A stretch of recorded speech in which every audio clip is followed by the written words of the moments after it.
Para naman sa mahilig nga mag-inom 'no, ito yung red ginseng na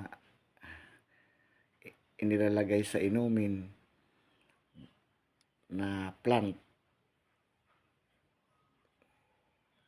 na mabibili sa mga suking tindahan.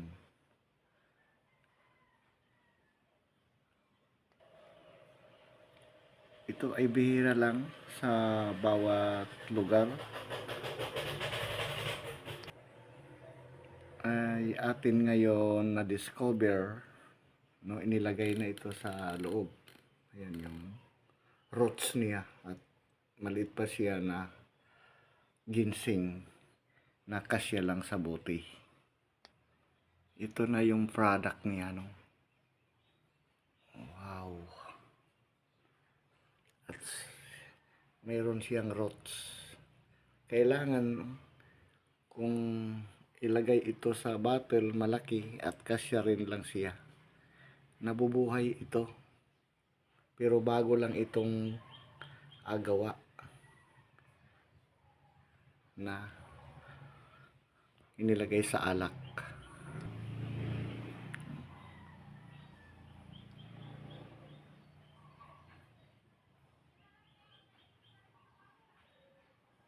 Kailangan may bottles na malaki at galing sa plant at itinatransfer dito sa alak, binababad siya.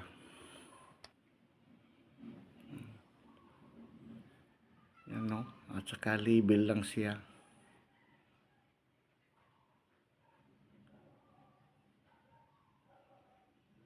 Ayan, may dahon siya nga isa at tangkay. Inilagay lang sa loob ng isang bottles na malaki.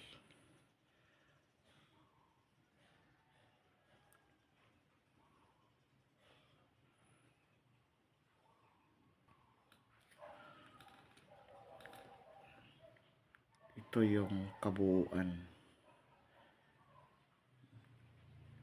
May roots at may tangkay, may dahon siya sa loob.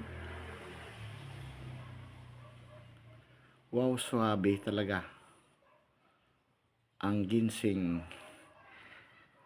pampalakas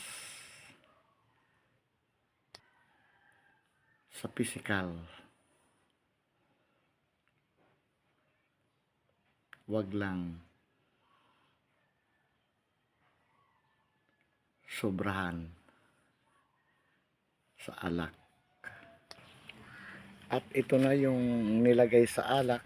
Yan ang bunga, ano, at saka bulaklak at saka fresh na plant ginseng na inahalo sa alak pampalakas sa physical. At saka ito na ang kanyang bunga. Pag malaglag yan ay magiging plants, tutubo. Ito yung dahon niya, no, mga ka-discover. Napakaganda.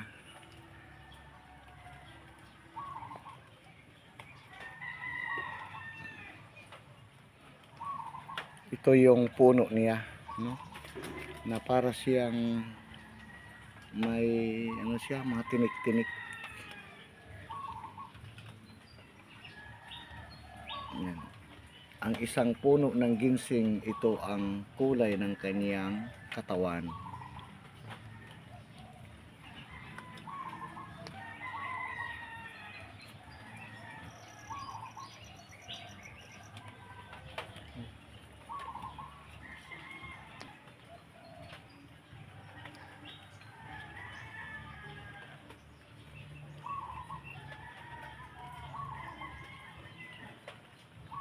Yan yung bunga. Wow, ang dahon.